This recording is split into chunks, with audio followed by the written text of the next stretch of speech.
And hello, welcome to our show. It is Sunday, January 3rd, 2021.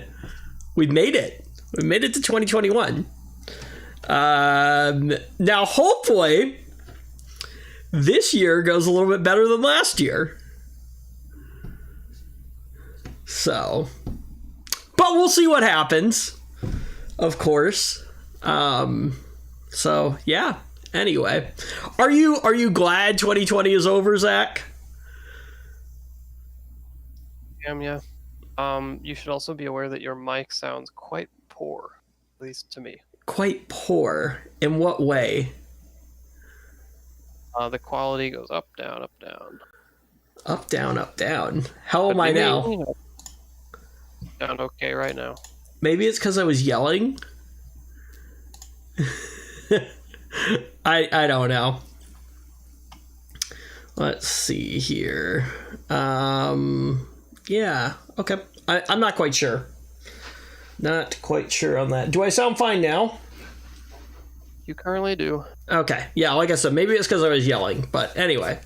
So, yeah. So, glad 2020 is over, Zach? Aren't we all? Well, we don't know what 2021 has in store for us yet. But we can only hope that it is much better than 2020. So, there's that.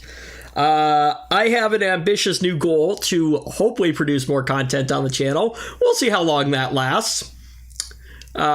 We say this every year and it never works out, but well, we'll see. I think what it is, I wish I had a better space that could just be set up with a camera so that when I want to record a video, I don't have to like set up a bunch of equipment and things like that. I can just sit down and do a video. That'd be nice. But anyway, yeah. So, new year, some updates to some graphics. I don't know if you can see that, Zach. I can see that. We've got much. They're lighter this year. So, anyway, more oranges and pinks and what, some purple or violet in there, something like that. Anyway, yeah. So, anyway, topics for this week's show. What do we have?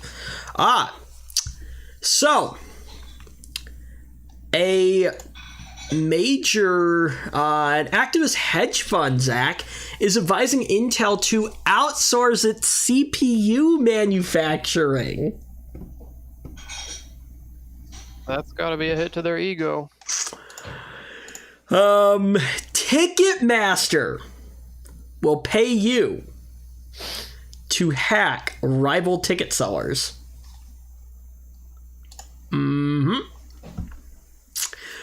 Microsoft news, of course, this week.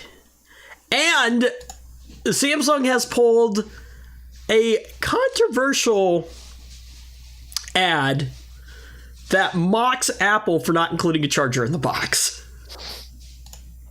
I do wonder why they would pull such an advertisement. Wouldn't possibly be because they want to do the same thing. That's a possibility. We'll talk about it. Let's roll the intro.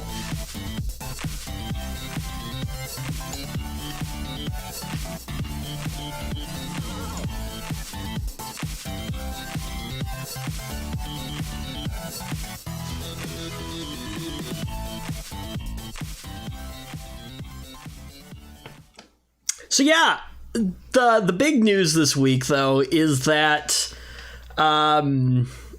activist hedge fund Third Point has taken a stake, of nearly $1 billion in Intel and called on the chipmaker to consider shedding its manufacturing operations, throwing a core part of its strategy into question.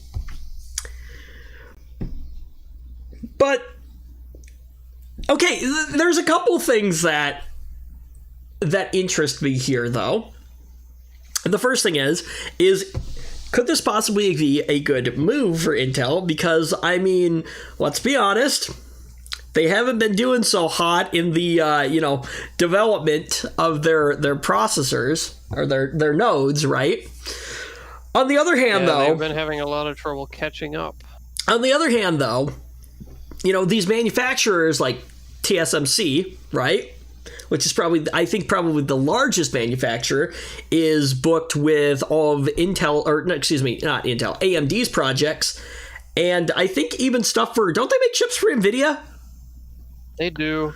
Apple has also bought a large amount of capacity with them.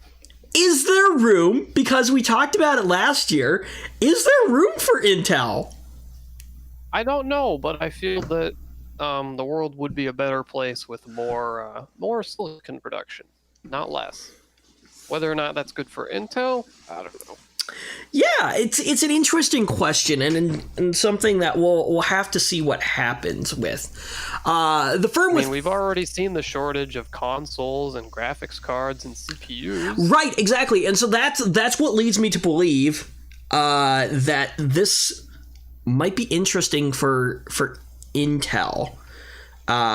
So I think either TSMC needs to figure out how to be able to produce more nodes at a time for more capacity, which we'll see, or Intel basically needs to get their ish together and speed along the production of their processing nodes and stuff.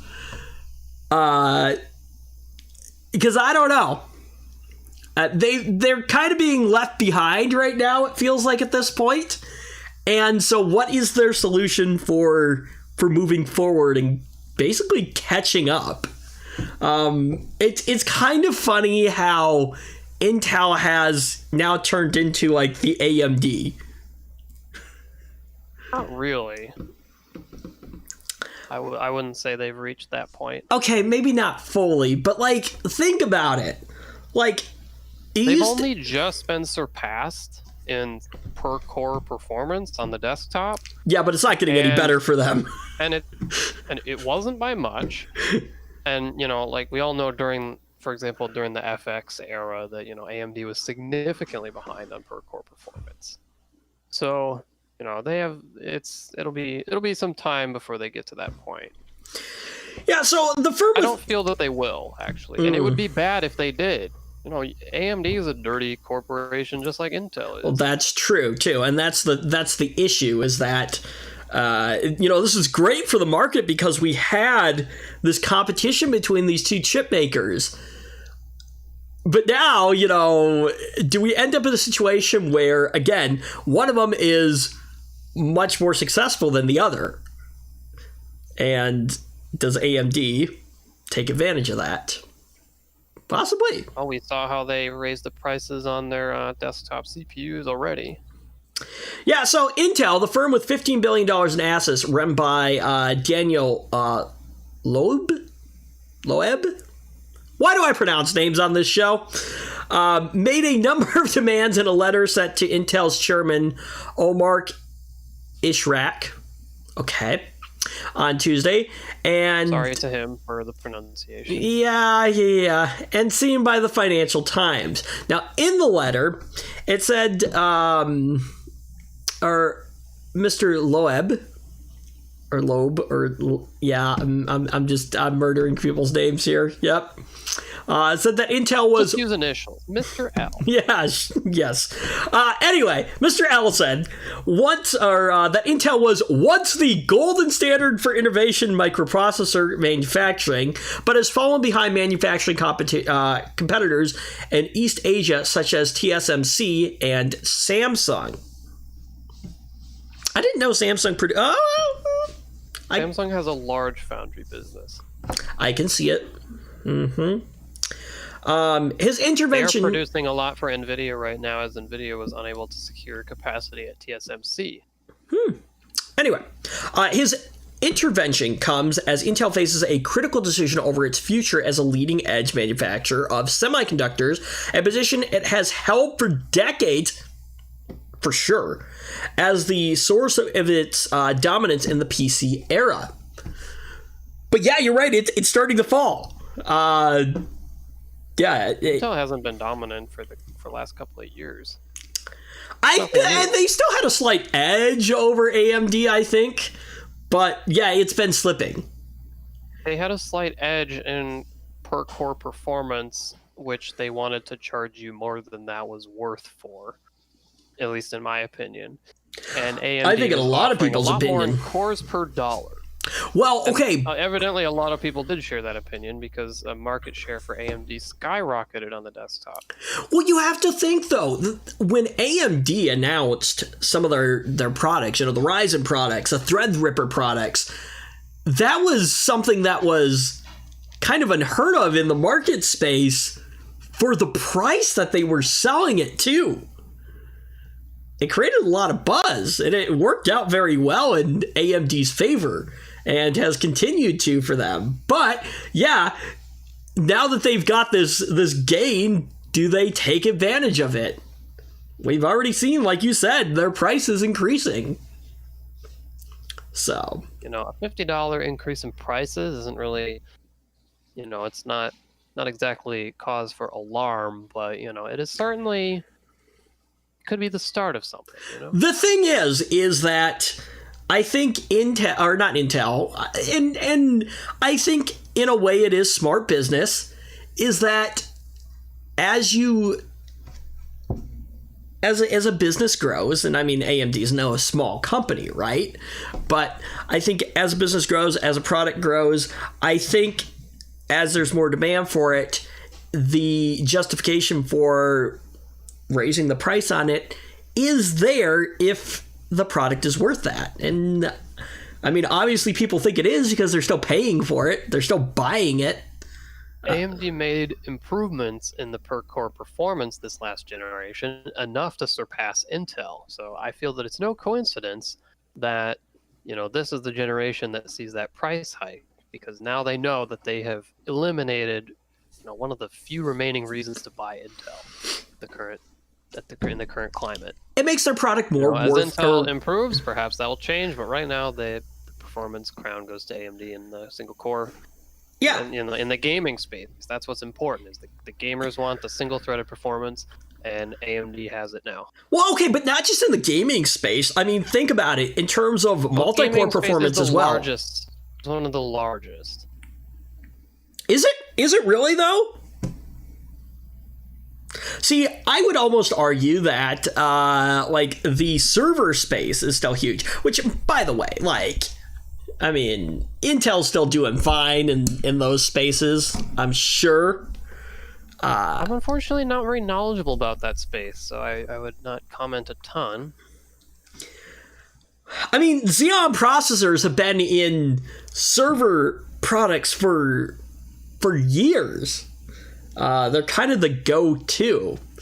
And I think, now I could be wrong on this, I think there is virtualization options available on AMD's platform, but I think they run much better on Intel hardware. I think it's better supported. I could be wrong on that. I don't know. But anyway. So, well, I mean, we've talked about this. I think they, the use of chiplets by AMD has brought them a significant edge in the server space, and at least in the many core space, because they can just add more chiplets to their CPUs. But Intel can't do that. They don't have that luxury. Yeah, so Intel has to deal with crummy yields and stuff, trying to yield gigantic CPUs. Yeah, Zach, they'll just glue AMD more on. on. Yeah, well, Intel made fun of AMD for that, remember? Yep. Oh, you guys are just gluing CPUs together. Well, look what gluing CPUs together got them. It got them the vast majority of the desktop market. So, this is hilarious. And so whatever else it got them, too. The guys over at Linus Tech Tips have been, for the last couple of years, I think now, have been pushing their merchandise quite a bit. And so they recently launched a CPU pillow, and it's designed off of an Intel CPU, because that's it's more recognizable, right? But there was talk about them doing an AMD style one, Wouldn't that be hilarious if they just like, stitched a couple pillows together? That'd be kind of funny. Yeah. Yeah, we'll just stitch a couple together. There you go. There's your AMD pillow. So I had to throw that out there. But yeah, you're right. Intel did make fun of them for that. It's worked out well for them. So, like, Intel, is that idea looking as stupid as maybe it seemed at the time? So, but, yeah, so let's see here. Bob Swan is chief executive. His indication that he will decide early next year whether Intel should outsource a significant part of its most advanced manufacturing or even get out of leading edge production altogether after a series of slips. When was this published? This is published on the 31st. So by next year, do they mean 2021 or do they mean 2022? That would be really interesting. I don't think you see that happening.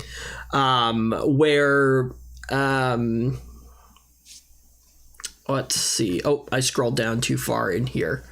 I lost my spot. Yeah.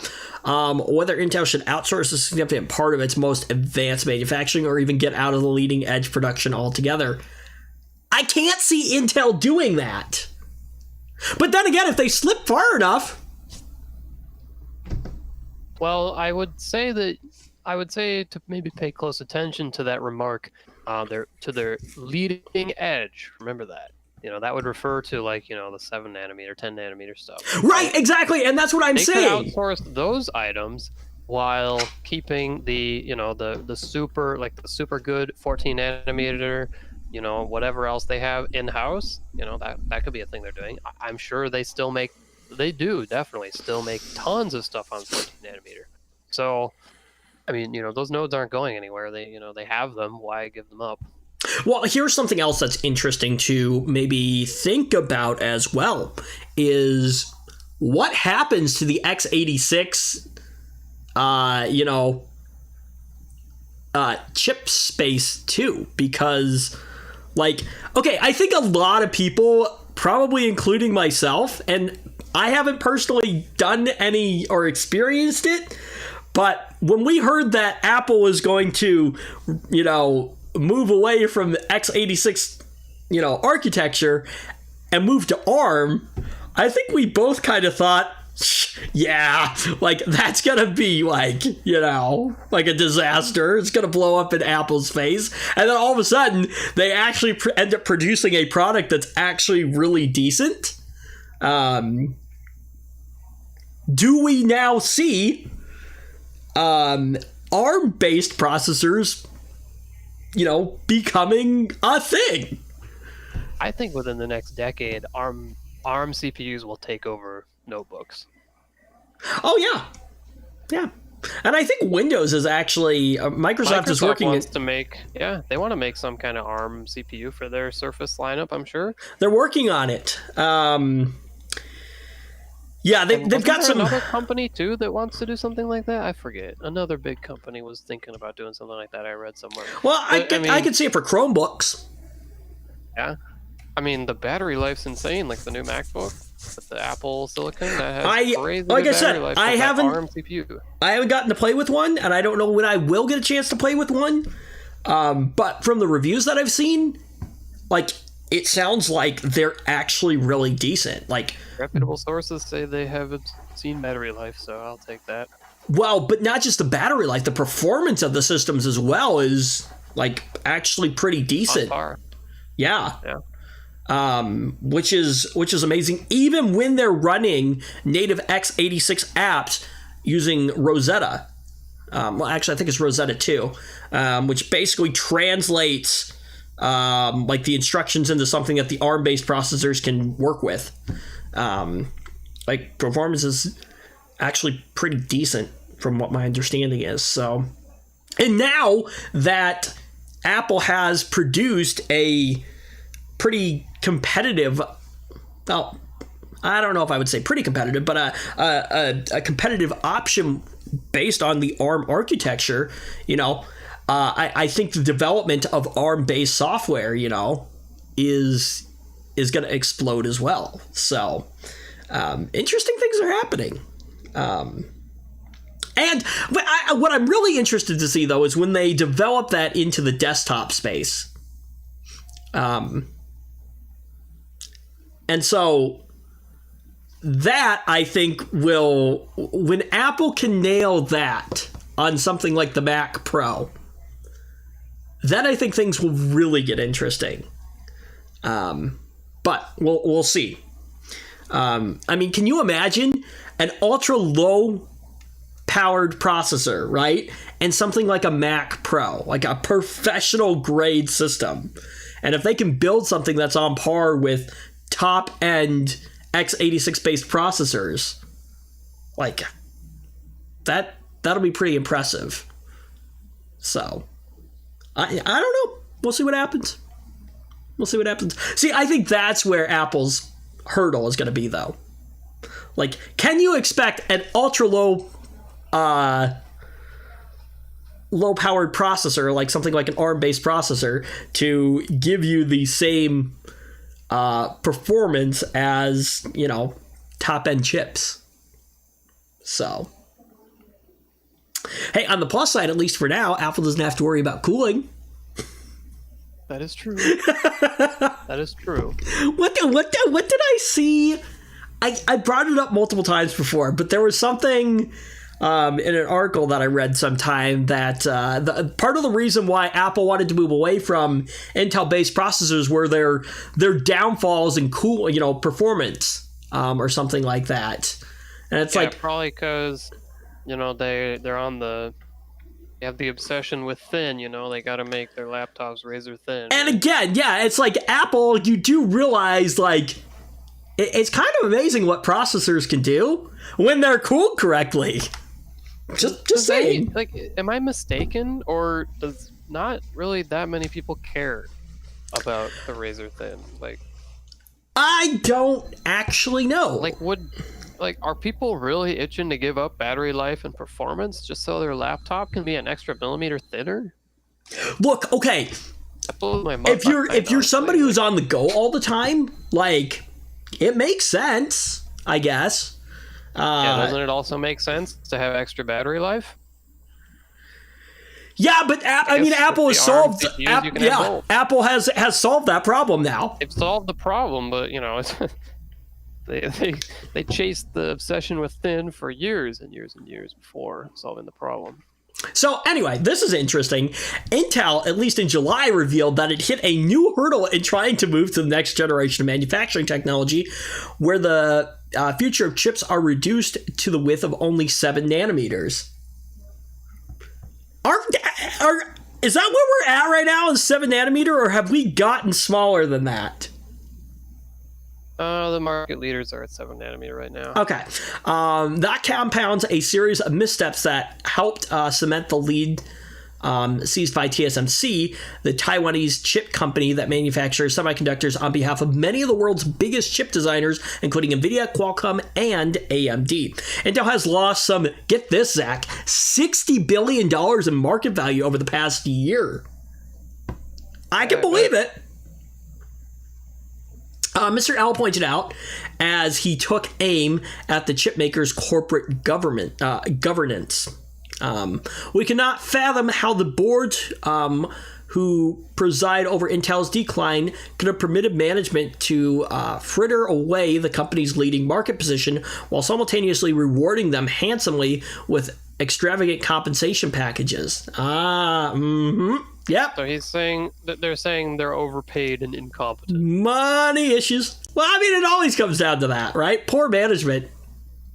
Yeah, bigwigs are always overpaid. The hedge fund said it was particularly concerned at the loss of talent at Intel, saying the company had lost many of its best chip designers, while the ones that remained are becoming increasingly demoralized. Yep.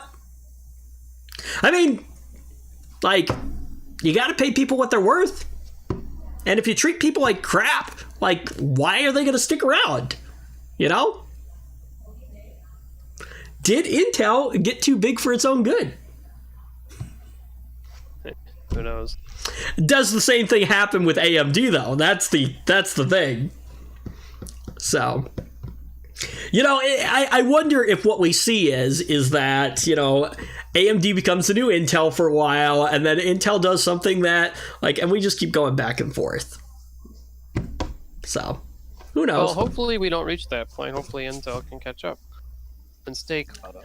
I mean, yeah, again, for the sake of the market and the end user, like the consumer, like, competition in the market is a good thing. Helps keep prices in check. So, now, Mr. L said Intel should hire investment advisors to determine whether the company should both design and manufacture chips, as well as consider devastating failed acquisitions, though the letter did not point to any specific examples. Intel welcomes input from all investors regarding enhanced shareholder value. The company said in a statement, in that sprint, we look forward to engaging with Third Point on their ideas towards that goal. I think its effort to physically make the most advanced semiconductors would mark a turning point in Intel's fortunes, while also leaving the U.S. without a top chip manufacturer. Mr. Al called its difficulties a critical concern that could have broader implications on America's national security if the U.S. was forced to rely on companies located in geopolitically unstable regions to power everything from PCs to data centers to critical infrastructure and more. Intel shares rose more than 5% on news of Mr. L's letter, which was first reported by Reuters. I mean, okay, yeah, I guess that is something to consider, you know. Ooh, Chinese government, they're going to sneak things into the chip that... Do you believe that stuff, actually, Zach? I'm sure I have enough information to decide what I think about that. Yeah, see, that's what my issue is that, like... It's very possible. It's certainly possible. I wouldn't put it past them, but then at the same time, like... I mean, it's been done. Like, our government has backdoored things. I'm sure theirs has. I'm sure Russia has. All the big love to backdoor things. That's just what they like to do. We're no different than they are. Mm-hmm. So I wouldn't put it past them to do that. In fact, I also wouldn't put it past our own government to be doing it to the chip makers we have here to spy on us too. Everyone wants to spy on everyone. It's terrible. Use a VPN. That will not help you. No, I mean, it'll help you all online. Help you if your CPU is spying on you. Is your CPU spying on you? Details at 10. Ticketmaster will pay $10 million for hacking rival ticket seller. I feel like there's some legal issues here. Just saying. I don't know.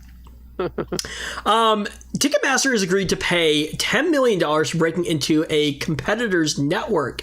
The company and its parent Live Nation admitted to hiring a former employee from the rival ticket seller CrowdSurge, then using his knowledge, including old usernames and passwords, to learn CrowdSurge's inner workings and cut the company off at the knees. Okay. Oh, so this is a fine they're paying. Sounds like, for already doing this. Oh! See, I read the title of this wrong. I thought so too. I thought they were offering like a bug bounty or something. Exactly. Well, not a bug bounty, like a bounty to literally like cripple their... Okay. Well, maybe that should have been rewritten a little bit. Yeah, again, I read that as Ticketmaster will pay somebody $10 million basically to hack a rival ticket seller. But, no, they're paying a fine of $10 million for hacking a rival ticket seller. Did they not think they were going to get caught?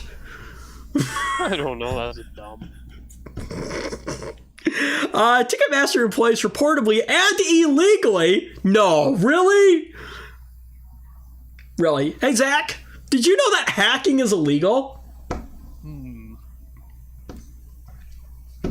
Just saying. Accused the competitors or access to competitors' computers without authorization using stolen passwords and an awfully collected business intelligence, said acting U.S. Attorney Seth Ducherme. Further, Ticketmaster employees brazenly held a division-wide summit at which the stolen passwords were used to access the victims' company's computers.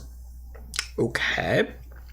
The hacking allegations were reported in 2017 after CrowdSurge, which had merged with another company called Songkick, sued Live Nation for antitrust violations.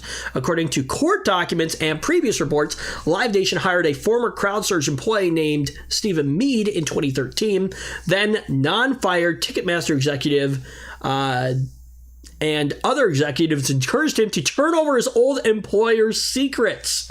That included logging into pages with analytics for artist management companies, getting a window into CrowdSurge's operations. Ticketmaster even offered a product review of its far similar rival at a 2014 company summit, asking me to log in and demonstrate its capabilities in a presentation. Okay, hold on here. Now, maybe I'm reading this incorrectly, but to me, doesn't it sound like this guy still had access to the other systems while being employed by Ticketmaster? Perhaps they just didn't change their passwords, and he was using a shared credential. I don't know. Okay, first off, don't use shared credentials. Second off, when somebody leaves a company, get rid of their account. Like, okay. If that's the case, then is this really hacking? Yes. Is it really breaking? They access something they're not supposed to. Is it really breaking and entering when you already have a key? Yes, because they acquired the keys they acquired the keys by social engineering, pretty much. No. If you give me a Pretty key, much did. if you give me a key to your house, right? Actually, let's do it this way, right? If my current employer, my current employer gave me a key, right, to the building, okay? If I leave that employer and they don't take their key back, and I access the building with the key, am I technically breaking in? I think legally speaking, yes, you are. Okay, I guess you They're could say dumb for letting you do that, but I guess you could say trespassing. I'm not breaking in, I guess. Breaking and entry. But anyway, I think if this is the case, and I could be wrong, I might have read that wrong, but if that's the case, then CrowdSurge is a little to blame here. Just saying. Right? In addition to actual password theft, Mead also revealed that his old employer used non-protected but difficult to find preview links for ticketing pages. Okay. Ticketmaster gathered a spreadsheet of every ticketing page it could find, letting it identify artists who were using the service and dissuade them from doing so. Ticketmaster apparently lost access to the system by 2015. The same year, CrowdSurge merged with Songkick. Songkick sued Live Nation and Ticketmaster for violating antitrust laws, but it soon sold or shut down its services. And in 2018, it accepted a $110 million settlement plus an undisclosed sum to sell some of its remaining assets to Ticketmaster. That's actually kind of funny. Okay. So what did we learn today? Ticketmaster is evil? I think any big company is evil. Mm-hmm. Ticketmaster expressed satisfaction with the outcome in a statement. Ticketmaster terminated both I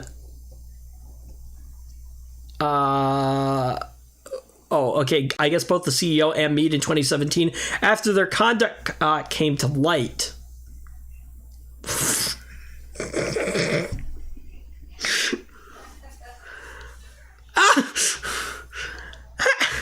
If they were satisfied with the outcome, then they needed to be fined more. Their actions violated our corporate policies and were inconsistent with our values. We are pleased that the matter is now resolved. Okay, maybe that's what they're saying. I feel like whoever wrote this article maybe didn't write this thing very clearly here. They were grateful that they didn't have to pay more and consider the sum paid worth it. Today's judgment defers prosecution under the Computer Fraud and Abuse Act. Ticketmaster must pay the fine in question, maintain clear policies to detect and prevent unauthorized computer intrusion, and prevent annual reports of its conduct for the next 3 years. Okay, fair enough. Like, really, though? Just, like, okay. A lot of things went wrong. Like... Yeah, I don't know. Anyway. Moving into Microsoft news for this week. So, SolarWinds hack. Yeah, we talked about it a couple weeks ago. It may be much worse than originally feared. So, anyway, the Russian-linked SolarWinds hack, which targeted U.S. government agencies and private corporations, may be even worse than officials first realized, with some 250 federal agencies and businesses now believed affected. That's according to the New York Times. Microsoft has said the hackers compromised SolarWinds Orion monitoring and management software, allowing them to impersonate any of the organization's existing users and accounts, including highly privileged accounts. The Times reports that Russia exploited layers of supply chain to access the agency's system. Okay. The Times reports that early warning sensors that Cyber Command and the NSA placed inside foreign networks to detect potential attackers appear to have failed in this instance.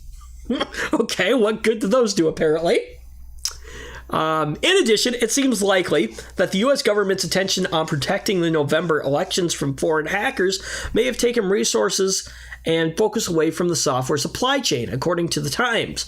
And conducting the attack from within the U.S. apparently allowed the hackers to evade detection by the Department of Homeland Security. That's kind of scary. Yeah, it seems like they have some work to do then. Mm-hmm. Now, Microsoft said earlier this week it has discovered its systems were infected beyond just the presence of malicious SolarWinds code. The hackers were able to view source code in a number of source code repositories, but the hacked account granting the access didn't have permission to modify any code or systems. Okay, so that's a positive right there. However, in a small bit of good news, Microsoft said it found no evidence of access to production services or customer data, and no indication that our systems were used to attack others. Okay, that's also good news. Senator Mark Warner, a Democrat from Virginia, ranking member of the member on the Senate Intelligence Committee, told the Times the hack looked much, much worse than he first feared. The size of it keeps expanding, he said. It's clear the United States government missed it. No, really? Just a little bit. It seems like they did miss it, you're right. Just a little bit, apparently. So, anyway. All right, Zach, Samsung's deleting ads that mocked Apple for not including a charger in the box. Yeah, it's because they're going to do the same thing. Samsung has been caught deleting an ad that makes fun of Apple for not including a charging brick with the iPhone 12. The same thing it's rumored to be doing with its Galaxy S21 phones. There you go. Surely they knew they were going to be doing the same thing. Why did they even bother, getting smug about it? I don't understand. The Facebook Are they so short-sighted? Right. The Facebook post was made by Samsung Caribbean. Okay, back in October. And it has a picture of the charging brick with the caption, "Included with your Galaxy." Okay. This isn't the first time Samsung has deleted ads after adopting the same practice it previously mocked Apple for. Back when the Galaxy Note 10 launched without a headphone jack, Samsung deleted ads making fun of the iPhone X for not having a similar plug. ads that were made even more awkward by the fact that the iPhone in the ad was just referred to as the 10. Okay. None of this is to say that doing the same thing as Apple is necessarily a bad thing. Hold on. Look. It's a bad thing. Okay, so if you remember, Apple's argument for getting rid of the charging block in the box with the iPhone 12 was that most consumers already own a charging block. Which, I mean, to be fair, I've got one sitting down there.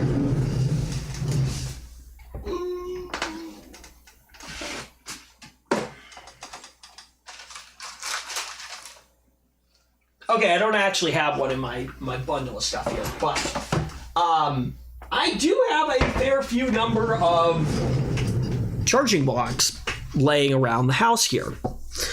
Yeah, except for the one that Apple was excluding was one that had special capabilities. Oh yeah, and one other slight little issue, and that was that the cable in the box, Zach. Do you remember what it had lightning on one end, and what was conveniently on the other end? Type-C. Yeah, USB Type-C, which unless you owned an iPhone 11, yeah, most of your blocks didn't actually have USB-C on them. Just saying. They're all USB-A. So this whole thing about Apple wanting to be more economical, right? And cut down on waste and things like that. Here's the thing about that, though, is that if you don't have a block that already supports USB-C, it means that you're going to have to purchase one. And here's the thing about that. That block is going to come in its own box. So there you go. You have materials for that. Plus, all that stuff has to be shipped too. But if you include it in the box, look, you can already incorporate that into the original packaging for the box, right? Of course, it's a greed move. It's not an environmentally friendly move. Exactly. So Apple's justification here for it was an environmental move. Complete BS. Yep. Complete BS. Absolutely. Look, I wish we were in a position where we could talk to top executives at Apple, because look, I wouldn't be. I'd love to have a productive conversation with executives to get inside their head and basically be like, we understand where you're coming from in terms of wanting to be environmentally friendly. But that's actually just smoke and mirrors. They don't care about that. Right. They're just saying that. But when it comes down to it, the cable that you're including in the box is type USB-C. Now, I would argue that most people, in fact, I don't think I even own a USB-C charging block. So I would argue then that, how is that more environmentally friendly when consumers are going to probably have to purchase a block by itself, which again is in its own packaging, and all those units have to be shipped as well. How does that cut down on how does that cut down on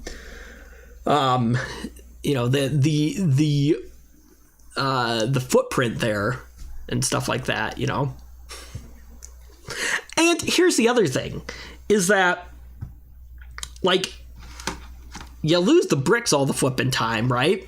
Or you use them for other things, or inevitably something doesn't come with a brick or something like that. Oh, and most people have more than one charger for their phone.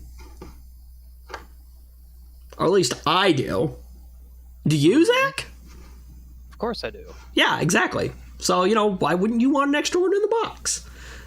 Anyway, so. But, yeah. Let's see. Samsung has an explanation as to why it removed the headphone jack, and not including the charger could very well be good for the good for the environment. It's not just a great look when Samsung is posting ads about including a charger only a few months before it's expected to remove it. Despite the awkwardness that the marketing could cause, Samsung could handle this better than Apple did. When Apple removed the charging brick, they also changed the cable that came in the phone or with the phone. Almost every previous iPhone came with a USB-A brick, and the cable included in the iPhone 12's box was a USB-C to Lightning. So the argument of everyone has a charging brick fell flat because most of the previous iPhone bricks weren't compatible with that, with the included cable. Although Apple would be happy to sell customers one for $20. In a not environmentally friendly box. Samsung's phones, however, use standard USB-C cables for charging as opposed to Apple's proprietary Lightning. That means that the cables that come with Samsung's new phone will work with the charging brick that came with last year's model, though it won't help people who don't buy new phones every year, as Galaxy S10 from 2 years ago came with a USB-A charging brick. Okay, true, but look, if I were to buy a new S21, right? Okay. I have the Galaxy S9. Okay. It has a USB-C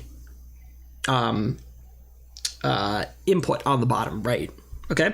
So if a Samsung decides that they don't want to include a charger in the box, I'm actually a little bit more okay with it because, I mean, I already have a charging brick that works. Yeah, it is USB-A to USB-C, but it works. So Samsung has a better argument here for not including one in the box and being more environmentally friendly. And shall we not forget that USB-C is a wide standard. So on the off chance that somebody doesn't have a USB-C cable, right, or something like that, like, I don't know. I'm sure you can pick up let's see.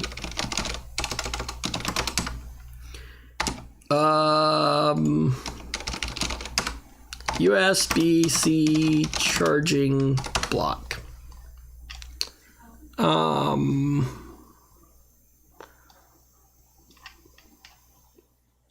Let's just check our local our friendly neighborhood Amazon real quick here. One from Anchor for $17.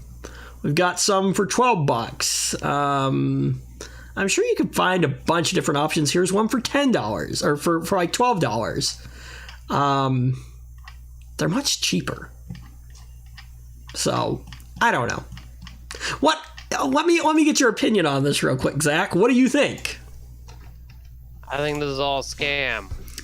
Okay, but is it more acceptable for Samsung? Buy a $1,000 phone, you get a charger. It's that simple. Anything less is stupidity. Okay, fair enough. Like, honestly, how much does that charger cost them to make? A few bucks at the most? Can they really not afford to include a few dollar charger in the box? Really? That's just lunacy. Can't believe that. It's not an environmentally friendly move. It is a greed move. Instead, if they want to be environmentally friendly, what they should do instead is offer you the option to have a few bucks knocked off the price for foregoing the charger. And we've talked about this with the Apple too. People who already have one, sure, a few bucks off the price, whatever, right? People who don't have one will get one with the price. It's that simple. Yeah, we talked about this before, and I think that is a fair compromise right there. Now what I expect would be done instead, is the price would go up by $20, and then they would just say, well, if you have a charger, you can knock it down to what it normally would be, but I guess here's the issue with that, though, is that From a business standpoint and logistics standpoint, that sounds like a giant nightmare. Because Okay, well then just keep doing what they do already, which is to just include the chargers. It's really easy. I yeah, don't have any sympathy for them. oh, that's what I like about you, Zach. You're just like you don't care. You just give your opinion. You're like, nope, no BS there. So, anyway, I see it like it is. This is lunacy. I'll call it that. a couple quick items before we leave you this week. Apple iCloud sign-in and activation issues appeared resolved after nearly 36 hours the other day. Yeah, anyone who got an Apple device for Christmas, congrats. But you might have had some difficulty getting it or setting it up and signing into iCloud along with other Apple users. First reported by Apple Insider, as of Saturday morning, Apple's system status page was showing some users affected by an issue that began at around 4:45 p.m. on December 25th, on Christmas. Can you imagine getting a brand new iPhone Christmas morning and then being like, okay, I'm going to get it all set up. And then it's just like, yeah, it failed. Actually, I helped someone set up a MacBook that they received, and it worked fine. Okay. Well, okay. The MacBooks, So, I don't know. think... I was unaware of those issues. I don't think the MacBooks activate in quite the same way that like an iPhone does. That's true. That's true. Was it one of the new M1 MacBooks? No, it was an Air. The new Airs have the M1 processor in them. Do they really? Mm-hmm. Well, I think it was an i5 one. Okay. Interesting. Why was this particular individual purchasing a Mac? Well, she received a MacBook. Okay. I don't know. Do you Everybody in my family is Apple, okay? Just don't question it. I strongly recommended a PC, but at the end of the day, it's only a recommendation. do you? I'm actually curious because you kind of hate Apple with a passion. That's not true. I thought it was. Not really. Okay, how familiar are you with the iOS operating or the Mac OS operating system? Only a little. Okay, so not enough to be super proficient with it. Oh, but I got everything off the wish list set up. Okay, interesting. I wonder though. Well, okay, I guess it depends, because when I think about IT, I think of more of a broad range of supporting IT. So maybe more important for me. Do you think that it would be a good idea for you to actually learn, like, the Mac OS operating system? Couldn't care less about Mac OS. Anyway. Let's see. Let's see. Okay, so that was a thing. Oh yeah, and Zach. I think some respects are in order. What's that?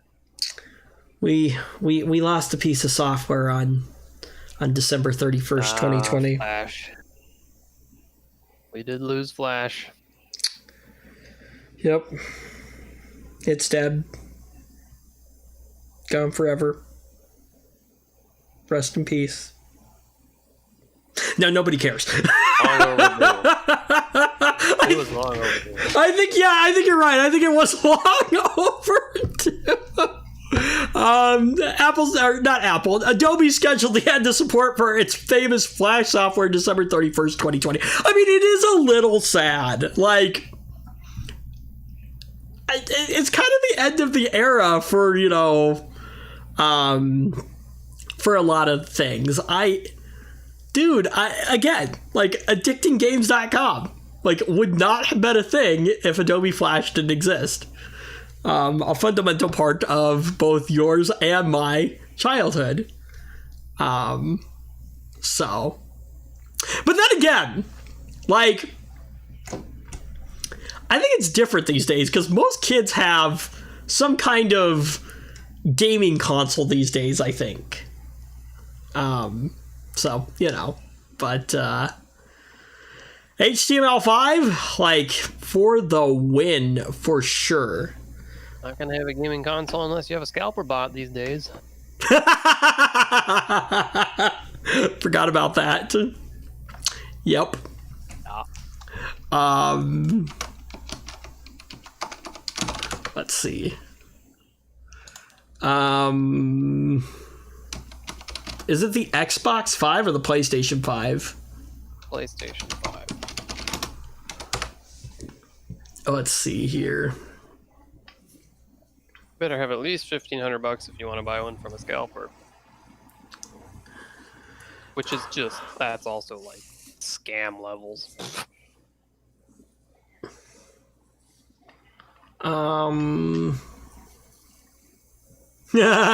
BestBuy.com. Sony PlayStation 5 console sold out.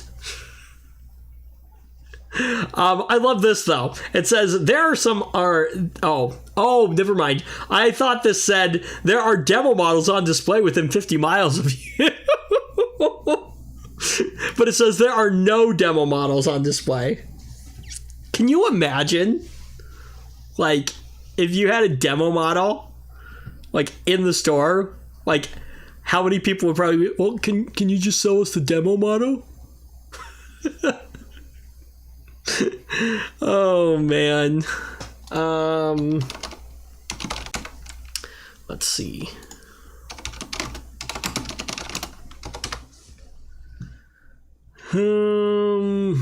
Yeah, some of these right here for the PlayStation 5 are almost $2,000. Yeah, that's obscene. Like, let's see, new listing, PlayStation 5 digital edition console. Oh wow, free overnight ship. $1,669.69.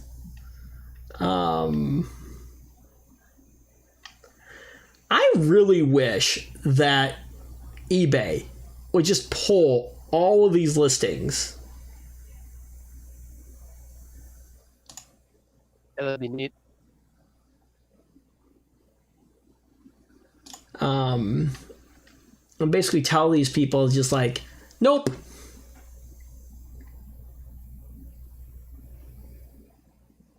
Blu-ray disc version sealed, ships now, ASAP, $850. That's like double what. I really hope people aren't buying these. Will do. Oh yeah, I got a graphics card now, so now I can quit dealing with this trash. How did you get a graphics card? Well, so people have decided to fight bots with bots, and there are plenty of bots that will alert you when stock pops up. They won't automatically buy it for you. So, in other words, you got lucky. Basically, I received a notification from a bot that I could compete with bots to receive a graphics card. At that time, managed to get one. I was very lucky. Yes. So, what did you pick up? 30 series? I got a 6800 XT. A what? AMD. Oh, you went AMD. I was trying to get either a 3080 or a 6800 XT. I would have bought either one of them. So, I had a week before checked out on Amazon with a RTX 3080, but it got canceled. And I was irritated about that. I see. And I managed to check out a 1600 XT at Best Buy, and that one got delivered. after like 2 weeks, but it got delivered, so good with that. Yeah. Making the switch, you're all Team Red now. I actually, setting it up, installing everything, I had 0 hiccups. 0, not one. It's interesting. You're switching away from NVIDIA. So I had, once again, like I said, I would have got either one of them. They're pretty close in performance. So you weren't concerned with it. See, okay, here's my issue, is that I would prefer to stick with NVIDIA only because of NVENC encoding, which is nice. Radeon has a thing like that as well. Okay. They have a hardware encoder. It's nice to be able to, look, my CPU is no slouch in Redmond, right? I could totally offload the encoding performance here for the RAM show, if I wanted to the CPU. But I don't know. And I think in terms of other applications and things like that, like Premiere Pro and After Effects, I think they are able to take advantage of the NVIDIA cards better than they can with AMD cards. Now, I could be wrong on that, but anyway. So for me, I'm still sitting on a 1660, or not a 1660, a 1060. So it's older, but it handles everything that I need it to do. Well, here's what I eventually will end up doing. 3 months to get a card. 3 months. Here's what I will eventually probably end up doing if and when I do decide to upgrade the graphics card in this system, and that is depending on when, which I may do it here in the next, maybe this year or something like that. But what I may consider doing is waiting until the 30 series cards are not in such high demand, and then everyone dumps their 20 series cards and pick one of those up. Because I don't need, the latest graphics card. I just need a graphics card that works. And so, if I can get a 20 series at a decent price, then yeah, I may decide to go with that. Fair enough. So, I don't know if this will ever come to fruition. We've been talking about it, and I don't know. I think Joe's still on the fence about maybe building a system. One idea we had was taking him to Micro Center, and kind of setting him loose.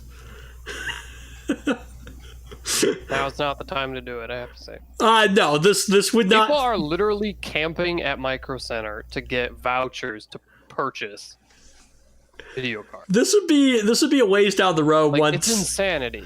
Once the world kind of goes back to normal and we're able to travel and other things like that. So here's the idea. Is that we would make sure that all the components needed were available. So we probably have, you, check the local Micro Centers, and just... There's only one. Okay, fine. Check Micro Center, and just make sure that the components that we need are there, and that any components that aren't, we order through other avenues, basically. And then once we have all this stuff, we basically kind of set Joe loose on building his own system. We'll obviously stop him before he does anything like, I don't know, inserting his CPU in incorrectly. But yeah. I don't know. What do you think?